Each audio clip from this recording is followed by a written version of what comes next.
पहले अपने गांव में दोस्त की पत्नी के साथ बलात्कार किया, उसके बाद 190 किलोमीटर का सफ़र तय करके दिल्ली पहुंचा और इस घटना के ठीक 7 घंटे बाद आईआरएस की बेटी के साथ में बलात्कार किया और उसका बेरहमी से मर्डर कर दिया। मैं बात कर रहा हूं राजगढ़ इलाके के राहुल मीणा की। राहुल मीणा ने इन दोनों अपराधों को बेहद दरिंदगी से अंजाम दिया और दिल्ली पुलिस ने राहुल मीणा को द्वारका के एक होटल से गिरफ्तार कर लिया है और उसकी दोनों मामलों को लेकर गहनता से पूछताछ की जा रही है, जिसमें कई बड़े खुलासे दिल्ली पुलिस ने किए हैं। दरअसल उसके जो राहुल मीणा है वो ऑनलाइन गेमिंग और जुआ सट्टे का आदी हो चुका था, उसे लत लग चुकी थी इसकी और इसके कारण वो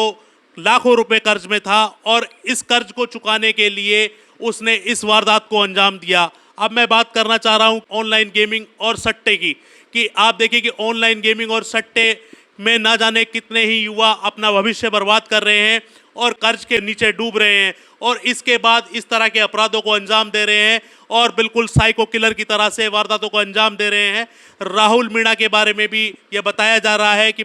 जो दिल्ली पुलिस है वो इस मामले में पूरी तहकीकात कर रही है, उसकी मेडिकल जांच भी इस बारे में करवाई जा रही है कि कहीं ये साइको तो नहीं है, क्योंकि इसने पहले अपने गाँव में बलात्कार की वारदात को अंजाम दिया, उसके बाद एम्बुलेंस के माध्यम से 190 किलोमीटर का सफ़र तय किया और दिल्ली पहुंचता है और दिल्ली में जाने के बाद आईआरएस के घर पहुंचता है जहां वो नौकरी करता था, जहां वो नौकर था। और उस घर पे पहुंचने के बाद इसको पता था कि उसके घर में आईआरएस और उसकी पत्नी दोनों जिम गए हुए हैं और उसका बेटा घर पर नहीं है, उसकी बेटी अकेली थी घर में। ये पहुँचा और पहुँचने के बाद में उसकी बेटी के साथ में मारपीट की। जब वो बेहोश हो गई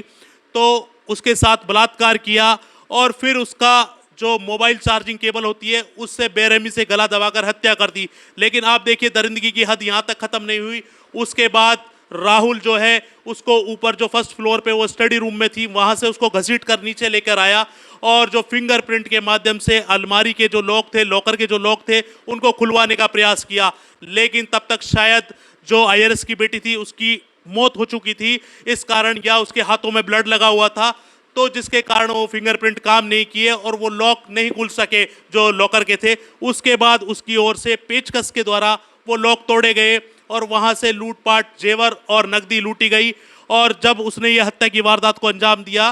तो उसके कपड़े भी खून से सन गए। जब राहुल घर में प्रवेश किया, आईआरएस के घर में प्रवेश किया, उस टाइम उसने सफ़ेद कलर की पैंट और पीले रंग की शर्ट पहनी हुई थी और शूज़ पहने हुए थे। लेकिन जब घटना को अंजाम दिया तो उसके कपड़े खून से सन गए और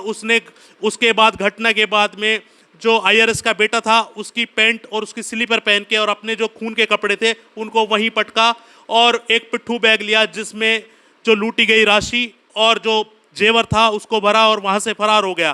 पुलिस ने इसको अगले दिन ही गिरफ्तार कर लिया। लेकिन इस दिल्ली की घटना के तुरंत बाद ही अलवर वाली घटना भी सामने आ गई, जहां उसने एक दिन पहले रात को अपने दोस्त की पत्नी के साथ में बलात्कार की घटना को अंजाम दिया। आप देखिए कि कहीं ना कहीं पुलिस इस एंगल को पूरी तरह से पड़ताल कर रही है कि ये कहीं ना कहीं साइको तो नहीं है, क्या इसने पहले भी इस तरह की कोई घटना को अंजाम दिया है, क्या पहले भी इस तरह के अपराधों में राहुल है जो लिप्त रहा है। पुलिस इन सभी एंगलों से जाँच कर रही है अब। लेकिन पुलिस की पड़ताल में अभी तक फिलहाल ये सामने नहीं आया है कि राहुल ने क्या और भी वारदातें की है। लेकिन राहुल से पूछताछ में बताया जा रहा है कि कई बड़े खुलासे हुए हैं। साथ ही साथ जो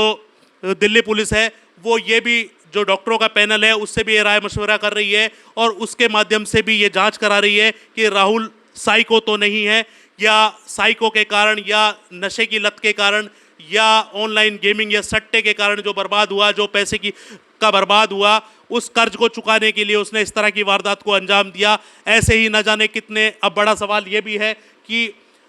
देश की बात करें या अलवर ज़िले की बात करें या दिल्ली की बात करें, आज कहीं की भी हम बात करें तो न जाने ऐसे कितने युवा हैं जो कि इस तरह से नशे की लत और ऑनलाइन गेमिंग और सट्टे के कारण बर्बाद हो चुके हैं और उन अपराधों की पूर्ति के लिए, उन जो सट्टे की पूर्ति के लिए, सट्टे में जो हरी रकम है उसका कर्जा चुकाने के लिए, नशे की लत को पूरा करने के लिए इस तरह के अपराधों को अंजाम दे रहे हैं। अब देखना यह भी है कि आखिर इस तरह के अपराधों से पुलिस किस तरह से पार पाती है, किस तरह से इस घटना से सबक लेते हुए पुलिस इसमें जांच करती है। और साथ ही साथ ये सवाल उन लोगों के लिए भी है जो कि बहुत जल्दी अपने नौकर या अड़ोसी पड़ोसी पर विश्वास कर लेते हैं और विश्वास के बाद में उनके साथ इस तरह की घटना होती है। आप मेरे साथ देख रहे हैं जूम द न्यूज़। मैं सुजीत कुमार। जय हिंद।